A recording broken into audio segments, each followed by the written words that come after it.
Upepo mwanana wa pwani ya Tanga, sauti za mabaharia na askari ziligongana na mawimbi ya bahari ya Hindi, zikishuhudia tukio lililobeba uzito wa diplomasia, ulinzi na uchumi kwa wakati mmoja.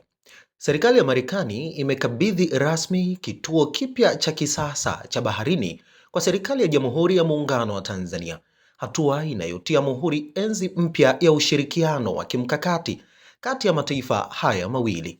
Kituo hicho kilichokabidhiwa kwa Tanzania People's Defence Force TPDF kinalenga kuimarisha operesheni za majini, kuongeza uwezo wa matengenezo ya meli na kuboresha utayari wa kiutendaji wa jeshi la wanamaji.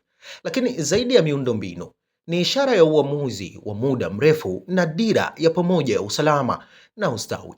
Akizungumza wakati wa hafla hiyo, kaimu balozi wa Marekani jijini Dar es Salaam, Andrew Leadsi, alisisitiza kuwa mradi huo si jengo tu, bali ni maono ya pamoja ya kesho iliyo salama na yenye mafanikio kwa pande zote mbili. Ukanda wa Bahari ya Hindi Magharibi ni moja ya njia zenye shughuli nyingi zaidi duniani, ukivusha mafuta, gesi na bidhaa kati ya Afrika, Asia na Mashariki ya Kati.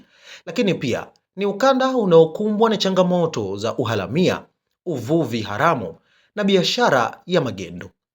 Kwa Washington, kuimarisha uwezo wa baharini wa Tanzania ni sehemu ya mkakati mpana wa kulinda njia za kimataifa za usafirishaji na kuhakikisha biashara halali inastawi, kwani kwa Tanzania ni nguzo muhimu katika ndoto yake ya kuwa kitovu cha usafirishaji Afrika Mashariki.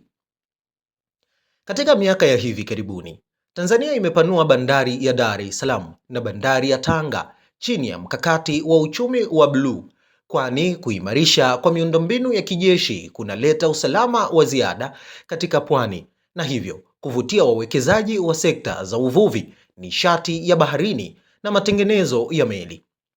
Makabidhiano hayo yamekuja sambamba na zoezi la kijeshi la kimataifa la Cutlass Express 2026 linalofanyika Tanga na katika ukanda mzima wa Bahari ya Hindi.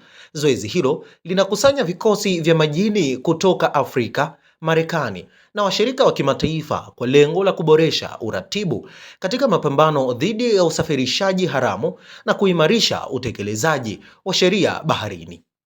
Kwa kuandaa zoezi hilo, Tanzania linajiweka kama kitovu cha mafunzo na ushirikiano wa kiintelijensia katika eneo linalobadilika kwa kasi kiusalama.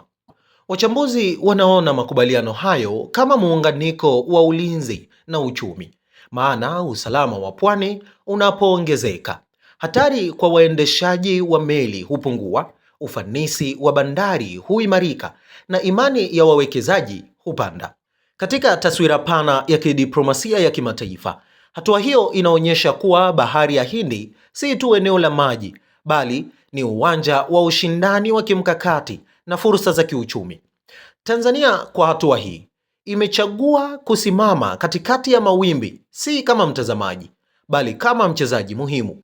Na wakati bendera zikipepea juu ya kituo kipya cha baharini, ujumbe ulikuwa wazi: usalama na ustawi wa Bahari ya Hindi umeunganishwa, na Tanzania sasa imekita nanga katika ramani ya ushirikiano wa kimataifa.